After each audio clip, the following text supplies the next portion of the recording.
नमस्कार दोस्तों, आप लोगों का स्वागत है हमारे यूट्यूब चैनल पे। तो आज क्लास 12th हिंदी का सेशन लेकर के आया हूँ, जिसमें प्रथम पाठ लिया गया है बातचीत, जिसके राइटर हैं बालकृष्ण भट्ट। तो दोस्तों, हमारे चैनल को सब्सक्राइब कर लीजिए और बेल आइकन को दबा लीजिए, ताकि हम जब भी वीडियो डालेंगे आप तक नोटिफिकेशन पहुँच जाएगा। तो आज के सेशन को शुरू करते हैं और बिना समय गंवाए आज के सेशन का प्रथम प्रश्न है, कर रहा है बातचीत शीर्षक निबंध के अनुसार रस का समुद्र किनकी बातचीत में उमड़ चला जाता है। तो इसका सही जवाब हो जाएगा ऑप्शन क, दो हम सहेलियों की बातचीत में। ठीक, दूसरे प्रश्न की ओर बढ़ते हैं। दोस्तों, ये सभी प्रश्न बिहार बोर्ड एग्जाम में पूछा गया है। ठीक, तो दूसरा प्रश्न कह रहा है बालकृष्ण भट्ट किस युग के रचनाकार है। भारतेंदु युग, प्रेमचंद्र युग, द्विवेदी युग, इनमें से कोई नहीं। तो इसका सही जवाब हो जाएगा ऑप्शन को, भारतेंदु युग का हो जाएगा। ठीक, 3 नंबर प्रश्न की ओर बढ़ते हैं और 3 नंबर प्रश्न में कह रहा है बालकृष्ण भट्ट के पिता पेशे से क्या थे। पेशे से क्या थे, पेशे मतलब कौन सी मजदूरी कर रहे थे, क्या कर रहे थे वो।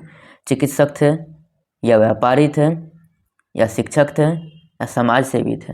तो इस प्रश्न का सही जवाब हो जाएगा ऑप्शन ख, व्यापारी सही जवाब इसका हो जाएगा।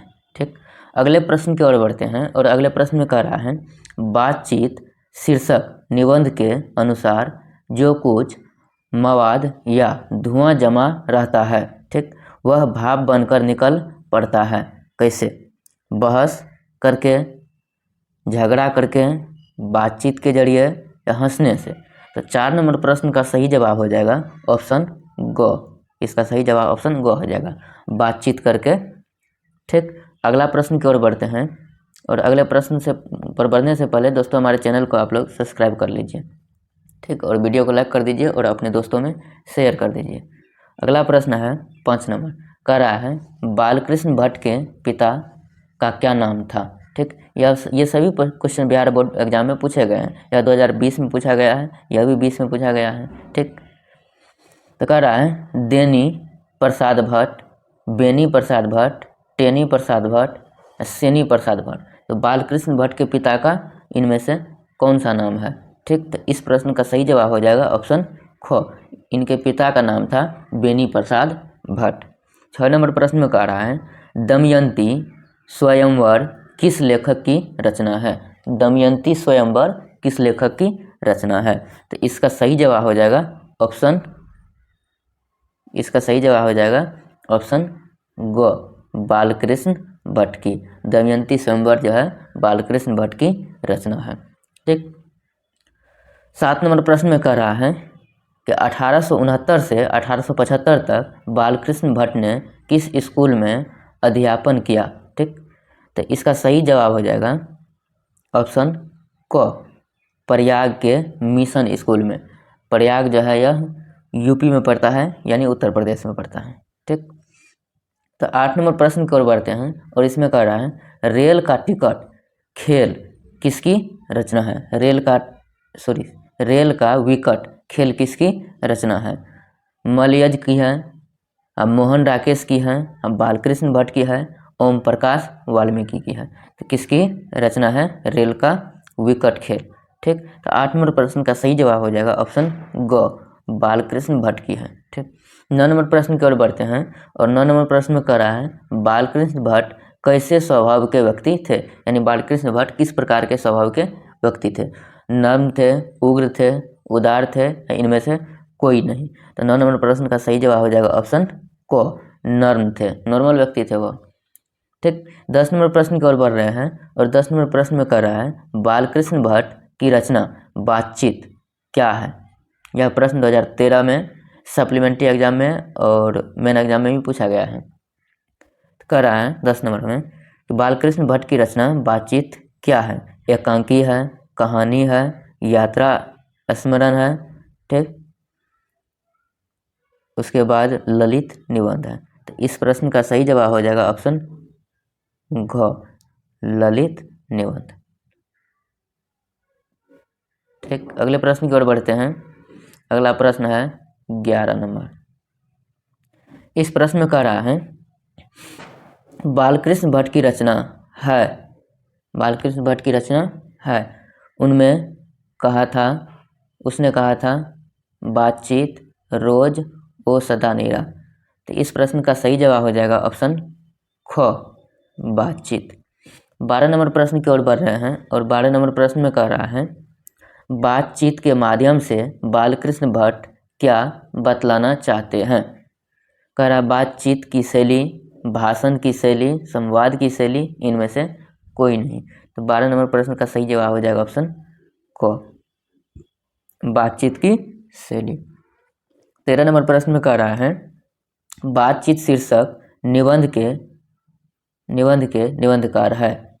यह क्वेश्चन देख लीजिए कितने एग्जाम में पूछा गया है, 2009 में, 19 में, 19 के सप्लीमेंट्री एग्जाम में भी पूछा गया है।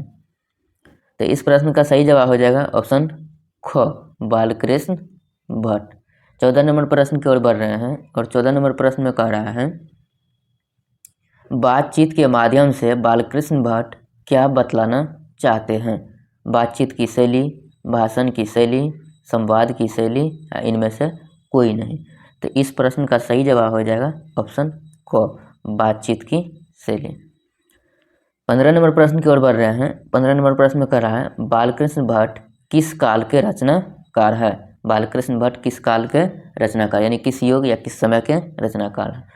तो आदि काल, भक्ति काल, रीति काल, आधुनिक काल। तो यह है आधुनिक काल के रचनाकार। ठीक, आगे बढ़ते हैं हम लोग सेशन में। और आप लोग वीडियो देखने से पहले एक बार पाठ को पढ़ लीजिए। बुक जो बिहार बोर्ड का है उसको पढ़ लीजिएगा और उसके बाद वीडियो देखिएगा तो ज़्यादा बेहतर समझ में आएगा और सभी कॉन्सेप्ट क्लियर होते जाएगा। तो अगले प्रश्न की ओर बढ़ रहे हैं और अगला प्रश्न में कह रहा है बालकृष्ण भट्ट के मन में अध्ययन की रुचि एवं लालसा किसने जगाई। माता सीता देवी ने, माता उर्मिला देवी ने, माता अहिल्या देवी ने, या माता पार्वती देवी।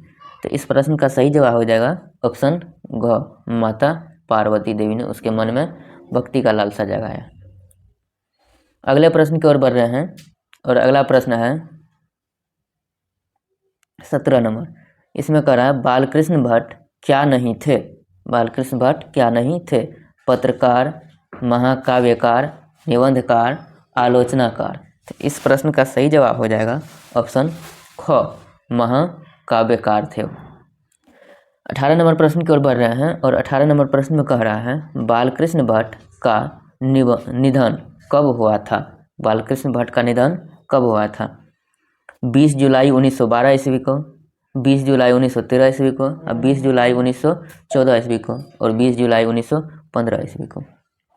तो आप लोग अगर इसका बुक पढ़ेंगे तो उसमें सभी चीज़, जीवनी, कौन कौन सी रचना इन्होंने लिखा है, ढेर सारी चीज़ उसमें दिया हुआ है। तो वहाँ से पढ़ करके अगर आप वीडियो को देखते हैं तो आपका सभी कॉन्सेप्ट क्लियर हो जाएगा। यह जो ऑब्जेक्टिव लिया गया यह भी उसी बुक से लिया गया है। तो एक बार आप लोग बुक को रीडिंग मारिए और उसके बाद ऑब्जेक्टिव को देखिए। तो 18 नंबर प्रश्न का सही जवाब हो जाएगा ऑप्शन ग, 20 जुलाई 1914 ईस्वी को निधन हुआ इनका। 19 नंबर प्रश्न में कह रहा है बालकृष्ण भट्ट का जन्म कब हुआ था। बालकृष्ण भट्ट का जन्म कब हुआ था। 23 जून 1843 ईस्वी को, 23 जून 1844 ईस्वी को, 23 जून 1845 ईस्वी को, 23 जून 1846 ईस्वी को। तो इस प्रश्न का सही जवाब हो जाएगा ऑप्शन ख, 23 जून 1844 ईस्वी को। ठीक, लगभग यह 80 वर्ष जिए। अगला प्रश्न की ओर बढ़ते हैं और अगले प्रश्न में कह रहा है बालकृष्ण भट्ट का निवास स्थान कहाँ है।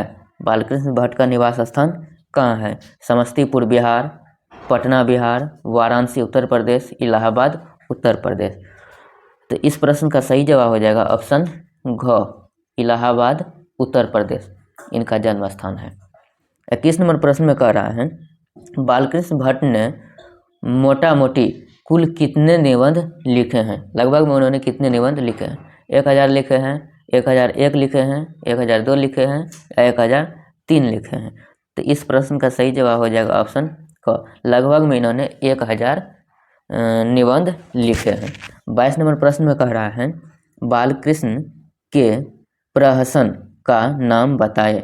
जैसा काम वैसा परिणाम, अगला है ये तीनों, अगला है नई रोशनी का विष, और अगला है आचार विडंबन। आचार विडंबन।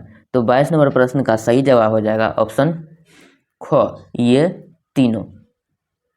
अगला प्रश्न की ओर बढ़ रहे हैं। इसमें कह रहा है कौन सा उपन्यास बालकृष्ण भट्ट ने नहीं लिखा था। तो इस प्रश्न का सही जवाब हो जाएगा ऑप्शन ख, अजातशत्रु इन्होंने नहीं लिखा है। 24 नंबर प्रश्न की ओर बढ़ रहे हैं। 24 नंबर प्रश्न में कह रहा है खाली जगह को भरे अनेक प्रकार की पंक्तियां जो वरदान की भांति ईश्वर ने मनुष्य को दी है, उनमें डैश भी एक है। क्या है? स्पर्श शक्ति है, श्रवण शक्ति है, वाक शक्ति है, घ्राण शक्ति है। इसका सही जवाब क्या होगा?